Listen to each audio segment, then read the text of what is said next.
Pernah kepikiran nggak sih, apa sebetulnya yang ngebedain tempat kerja yang aman banget sama yang bahaya? Jawabannya itu ada di kemampuan kita buat semacam melihat potensi masalah sebelum kejadian.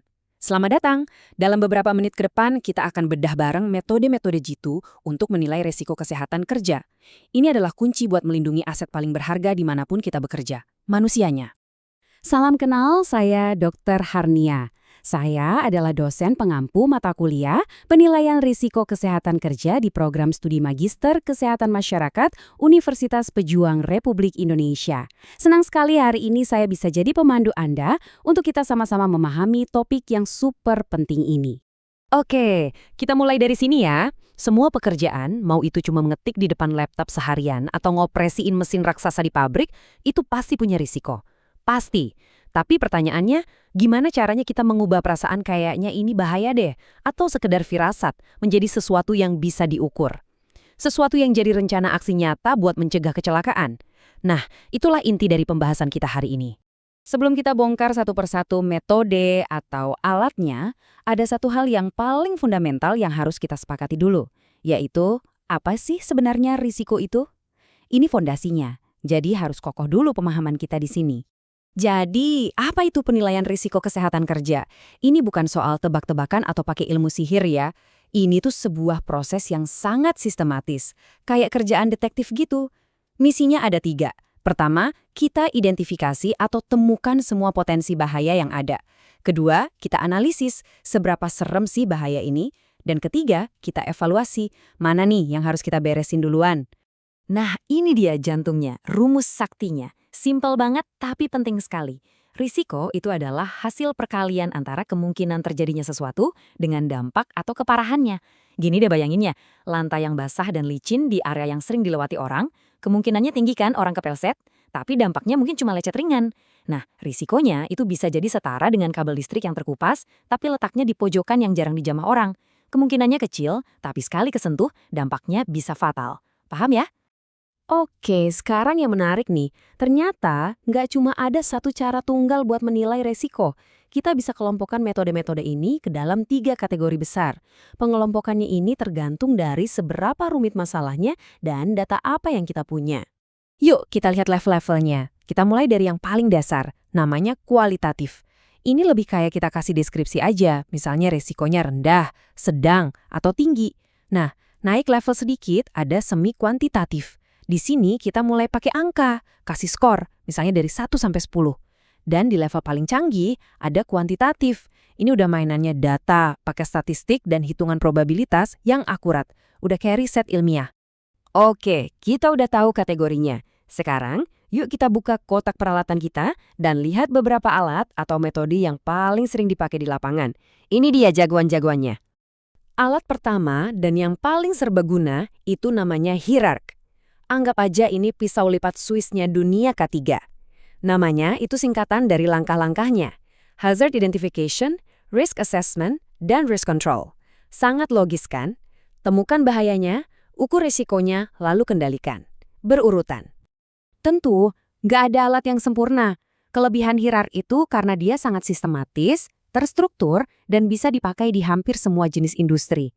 Tapi ada satu kelemahan besarnya, subjektivitas. Hasilnya itu sangat bergantung pada siapa yang melakukan penilaian. Penilai yang senior mungkin menilai kebisingan mesin sebagai resiko tinggi, tapi penilai yang masih baru mungkin bilangnya sedang. Jadi hasilnya bisa beda-beda. Alat berikutnya adalah JSL, atau Job Safety Analysis. Kalau yang ini ibaratnya kita lagi ngelihat sebuah pekerjaan di bawah mikroskop. Kita bedah sampai ke detail terkecil. Contoh gampang, pekerjaan mengganti bola lampu. Kita pecah, langkah 1, ambil tangga. Bahayanya apa? Tangga bisa goyang. Pengendaliannya, pastikan tangga ditaruh di tempat datar. Langkah 2, naik tangga. Bahayanya apa? Bisa jatuh. Pengendaliannya, jangan bawa barang berat. Begitu seterusnya, super detail dan praktis. Nah, sekarang kita masuk ke alat beratnya. HAZOP. Ini jelas bukan buat pekerjaan sesimpel ganti lampu. Ini dipakai buat sistem yang super kompleks, misalnya reaktor nuklir atau pabrik petrokimia. Nanti, tim ahli bakal kumpul dan terus-terusan bertanya, gimana kalau? Gimana kalau aliran pendinginnya tidak ada? Gimana kalau tekanannya lebih tinggi dari seharusnya? Tujuannya adalah menemukan skenario paling buruk sebelum skenario itu beneran terjadi. Tabel ini merangkum semuanya dengan baik ya. Intinya cuma satu, pilih alat yang tepat untuk pekerjaan yang tepat. Anda nggak mungkin kan pakai palu godam kayak Hazop buat masang paku kecil sekelas JSE? Sebaliknya, menganalisis pabrik kimia pakai JSE itu sama aja kayak nyoba mademin kebakaran hutan pakai segelas air. Jadi, konteks adalah raja. Sampai di sini, kita udah jago nih soal menilai. Tapi, ini dia bagian yang paling krusial. Sebuah laporan penilaian risiko, secanggih apapun metodenya, bakal jadi pajangan aja kalau nggak ada tindak lanjutnya. Jadi, sekarang kita pindah dari dunia analisis ke dunia aksi, yaitu pengendalian. Jadi, ceritanya laporannya udah di tangan kita nih. Isinya daftar musuh, lengkap dengan rankingnya. Dari yang paling bahaya sampai yang paling sepele. Pertanyaannya sekarang, strateginya gimana buat ngalahin mereka? Jawabannya ada pada sebuah konsep sakti yang bentuknya piramida, namanya hierarki pengendalian. Ini dia urutan strateginya, dari yang paling ampuh sampai yang paling lemah. Nomor 1, paling efektif, adalah eliminasi. Hilangkan bahayanya sama sekali. Contohnya, proses produksinya diubah biar nggak perlu pakai bahan kimia beracun lagi. Kalau itu nggak bisa, turun ke nomor 2, substitusi. Ganti bahan yang bahaya dengan yang lebih aman. Contoh, cat solvent diganti cat water-based. Masih nggak bisa juga? Lakukan rekayasa teknik. Pasang pelindung mesin atau sistem ventilasi. Kalau masih ada sisa risiko, baru kita pakai kontrol administratif. Misalnya, atur jam kerja biar paparan kebisingannya berkurang. Dan, sebagai benteng pertahanan terakhir, barulah kita pakai APD seperti helm atau masker. Ingat ya, APD itu pilihan terakhir, bukan yang pertama. Oke, jadi ada 3 hal utama yang harus kita bawa pulang dari pembahasan kita kali ini. Pertama, penilaian risiko itu mengubah rasa takut yang abstrak menjadi fakta dan data yang bisa kita kelola.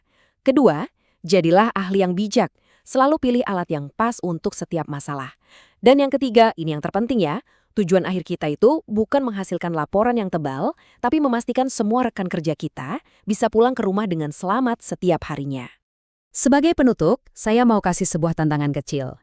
Coba sekarang lihat sekeliling Anda, dimanapun Anda berada, mungkin posisi kabel charger laptop Anda, atau tumpukan barang di atas lemari. Setelah kita diskusi panjang ini, adakah risiko tersembunyi yang tadinya nggak kelihatan, sekarang jadi terlihat sangat jelas?